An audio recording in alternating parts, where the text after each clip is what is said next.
I am a recovering perfectionist. And as a recovering perfectionist, I can tell you from experience that the side of perfectionism that everyone seems to see is the good side. You know, being a high achiever, academic accolades, seemingly having your life together.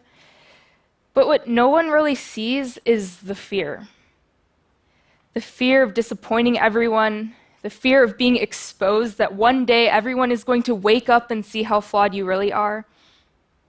The fear that you are a waste of space because you are not and will never be perfect. One day a year ago, I decided to stop pretending that everything was okay. You see, every year at my high school, the seniors write a speech to present in English class, and students usually write about something they've learned through their high school experience or a message that they'd like to leave behind to their younger peers. I decided to share my struggle with perfectionism through a spoken word poem.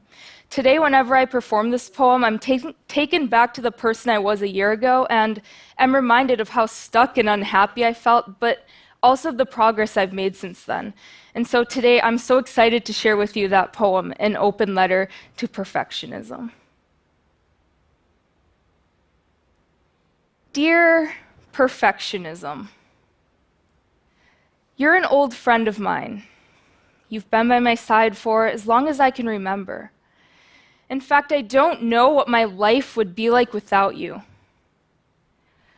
Remember in the 4th grade when I'd get less than 100 on a spelling test and you'd tell me it was a testament to my inability to amount to anything?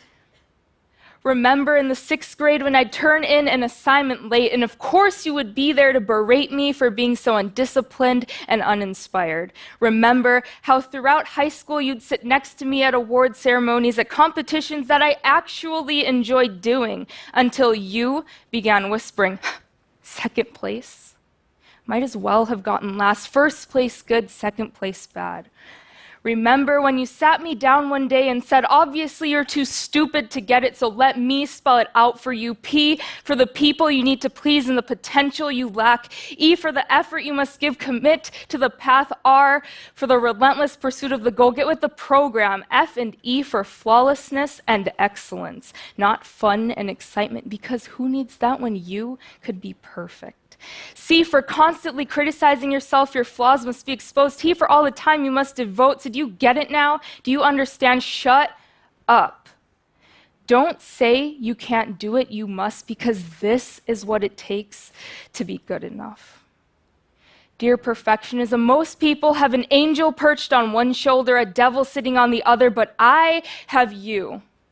A big brother watching me, driving me insane. You've built a room 101 inside of my brain, and I'm strapped to the chair. On my wrist is a chain, and you've got a cage full of every mistake I've ever made, and there's no escape. Because you've got an evolutionary advantage. These opposable thumbs ain't got nothing on your talons, and yours are virtually irretractable. You're an animal.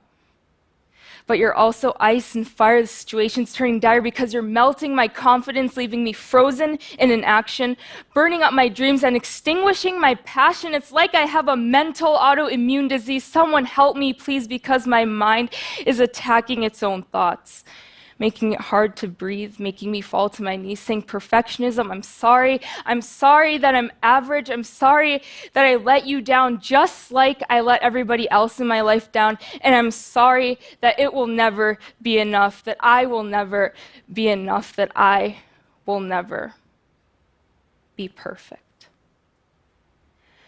Dear perfectionism, throughout my life, I've read book after book about utopias and dystopias, how attempting to build the perfect world only ever leads to a devastated one. And so I'm looking in the mirror, hearing you whisper in my ear, realizing your instruction is only driving me to destruction. I'm realizing that a utopia is just a metaphor for everything I've been fighting for, and dystopia is the reality of what my life will turn out to be if I'm constantly trying to be perfect. And so it's finally time.